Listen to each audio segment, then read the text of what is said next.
Despite making a significant impact in the world of rock and roll and heavy metal, Ritchie Blackmore is known offstage for his moody and rude personality, as the guitarist has made enemies with everyone from his fellow contemporaries, past bandmates, former collaborators, and even fans who looked up to Blackmore said they thought he was a jerk in real life when they first met him. Here are 5 rock stars who don't like Ritchie Blackmore. If you enjoyed the video, please like the video and subscribe to the channel for more videos just like this one. As the lead singer of Ritchie Blackmore's band Rainbow, Ronnie James Dio released 3 studio albums with the band before Ritchie fired Dio in 1979 after being with Ritchie and the band for 4 years. After the experience in the band, Ronnie wouldn't speak too highly of his time in Rainbow, mainly because of the problems he had with Ritchie Blackmore. According to Dio, Ritchie was too overbearing and controlling of the band's image and music and refused to listen to what his other bandmates wanted to do. Ritchie had to have the final word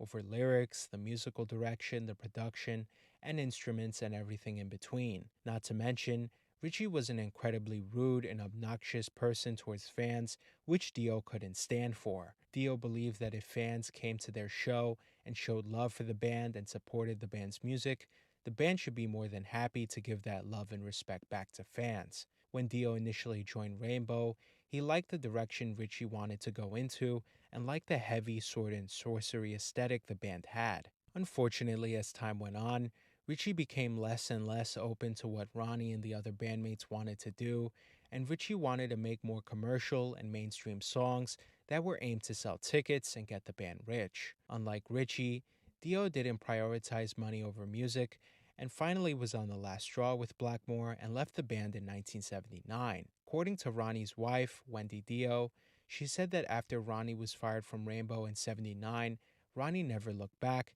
and never spoke to Blackmore ever again. Ronnie still performed many of Rainbow's songs live during his concerts, but never spoke about rejoining Rainbow or Blackmore ever again, all the way up to his death in 2010. During the revival period of Rainbow, where all the band members got back together, Ritchie Blackmore was asked if he was disappointed that Ronnie James Dio couldn't be a part of the band's reunion, and Ritchie said that he couldn't care less about Ronnie and that the band is better off without him. The first time Ritchie Blackmore met Ericclapton was when Ritchie's band was the opening act for Cream in 1968. According to Blackmore, he initially had a good first impression of Clapton and liked Clapton's heavier sounding Cream. However, during one night where Clapton and Ritchie's band stood at the same hotel, Clapton would be disturbed in his sleep by Ritchie's band. The story goes that while Clapton's band and Ritchie's band were staying at the same hotel in Melbourne, Australia, Ritchie and his band were woken up for 3 days straight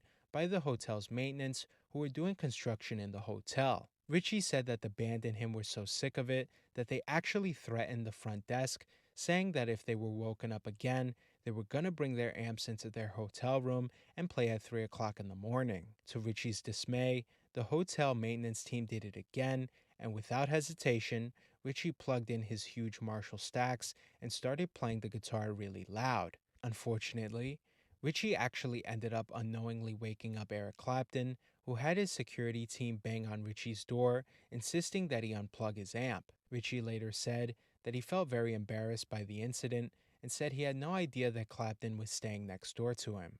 He later apologized to Clapton, but Clapton didn't really seem to accept Blackmore's apology. Besides that incident, Clapton has expressed his disinterest in Blackmore's playing and has said that he finds Blackmore rather unoriginal. Clapton also doesn't like Blackmore because Blackmore has said on many occasions that he doesn't like Clapton's guitar playing and finds him too similar to other blues artists who came before him.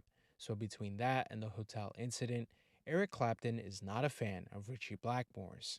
Another rock star who doesn't like Ritchie Blackmore is Petetownshend. The Who guitarist says that he hates being compared to Blackmore and Deep Purple because he hates their music. Despite the fact that both bands were friends offstage, he went on to say that he hates it when people lump The Who together with heavy metal bands like Deep Purple and Led Zeppelin. Townsend hated guitar players like Blackmore, who used to smash his guitar and smoke a cigarette through his teeth and make a spectacle out of it. He didn't like bands that were so loud and dark and brooding in image like Purple, who simply used their songs to show off every night, which sounds completely hypocritical given that Townsend and The Who based their whole career off of smashing and destroying instruments and making a spectacle every night. The relationship between Glennhughes and Ritchie Blackmore is a perfect example of how Ritchie has treated many of his old bandmates and the rocky relationship he has had with them throughout the years. Glenn has said in the past that Ritchie is very hard to understand and difficult to play with on stage. He has a dark sense of humor, a heavy personality, and it always seems like Ritchie's mood constantly changes. When Glenn, Davidcoverdale, and John Lord tried to contact Blackmore to reunite the Deep Purple Mark III lineup, they were unable to contact Blackmore. Glenn said that they all tried to call him numerous times, but Ritchie just kept ignoring them over and over on the phone. During other interviews, Hughes has praised Blackmore, calling him intelligent and saying that he loves Blackmore, but that he's also very distant and difficult to work with. Ian Gillan has echoed these same sentiments and said that while he tried so many times to reconnect with Blackmore and create new music with him, it always somehow gets sour with him. After so many years of working together and both guys joining and leaving the band at different times, in 1993, Blackmore finally left Purple once and for all and has not reunited with the band ever since. In Gillan's eyes, it's been a blessing because he's now able to work with the rest of the band without issues, and that Ritchie has always been the cause of the problems. However, old tensions seem to boil over again after Deep Purple was inducted into the Rock and Roll Hall of Fame in 2016. The controversy around the band's induction arose after Blackmore said that he wasn't invited to the Hall of Fame induction and said he refused to go out of respect for late Purple keyboardist John Lord. The whole night itself was especially awkward given that Davidcoverdale showed up to the band's induction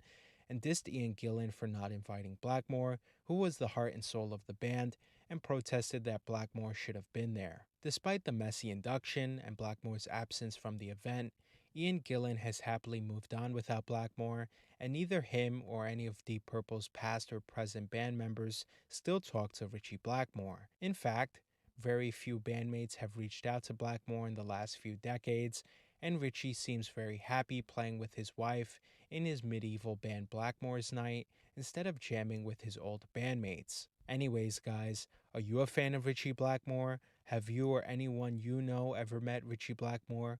Would you agree that Blackmore has a dark and moody image, or do you believe he gets unwarranted hate for no reason? Let us know in the comments down below, and if you enjoyed the video, please like the video and subscribe to the channel for more videos just like this one. And until next time, I'll see you guys later.